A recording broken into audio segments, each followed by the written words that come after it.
લોકસભા ચૂંટણીને લઈને ભાજપ અને કોંગ્રેસે પ્રચંડ પ્રચાર શરૂ કર્યો છે અને ચૂંટણી પ્રચાર અર્થે પીએમ કોંગ્રેસ અધ્યક્ષ રાહુલ ગાંધી ગુજરાતનો પ્રવાસ ખેડશે।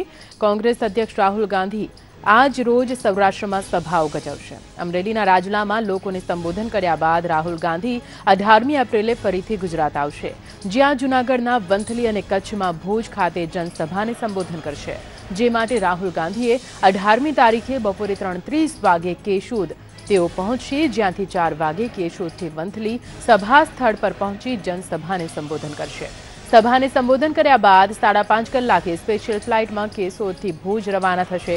ભુજમાં પણ 6:15 કલાકે જનસભાનું આયોજન કરવામાં આવ્યું છે, જેને સંબોધન કર્યા બાદ 7:30 કલાકે સુરત જવા માટે રવાના થશે।